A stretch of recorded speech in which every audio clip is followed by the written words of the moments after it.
Ensuite, les organisations syndicales, comme d'habitude, vont se rencontrer le soir Ouais.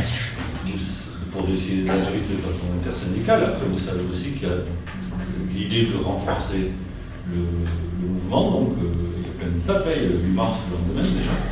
Certains syndicats ont l'habitude de poser le grève, mais l'intersyndical participera parce que la question des femmes et la question des retraites, tout le monde a bien vu qu'elle était liée, avec en partie le fait que c'est les femmes qui ont les premières payé le prix de cette réforme. Ensuite, il y a le 9, et le 9, on verra ce qui se passe. On sait qu'il y a des secteurs où il y a des appels à reconduire la grève, entre autres les CD de la CGT, tout le monde. Mais il y a des appels, il y a déjà, c'est même plus que l'appel, c'est déjà plus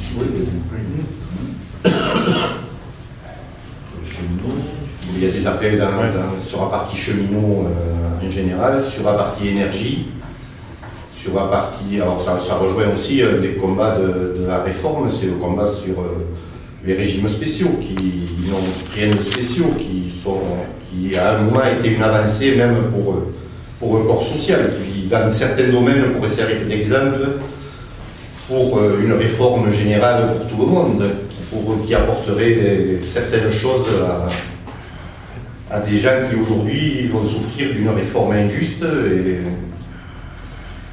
et malheureusement qui n'a pas tenu compte des propositions des différentes organisations syndicales sur peut-être modifier les cotisations, peut-être réfléchir à d'autres impositions ou cotisations sur des revenus qui sont à côté aujourd'hui.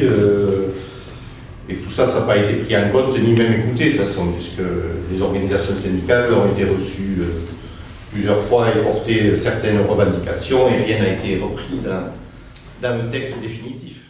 Chacune de nos organisations, je crois, a fait des propositions. Pour la CFTC, il y a un mix de propositions qui n'a pas été entendu.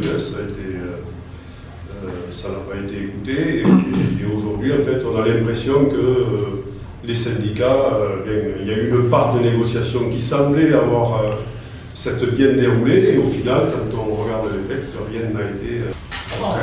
Et pour la CFDT, vous le savez, hein, on a déjà soutenu certaines réformes. Mais pour être arc-bouté maintenant contre cette réforme, c'est que vraiment, il y a beaucoup à dire et qu'on est absolument contre ce report de l'âge légal à 64 ans. Et ça, le gouvernement n'a ni voulu entendre, ni voulu en discuter. On voit que maintenant, pour faire passer cette réforme, il essaye désespérément de faire des concessions à droite.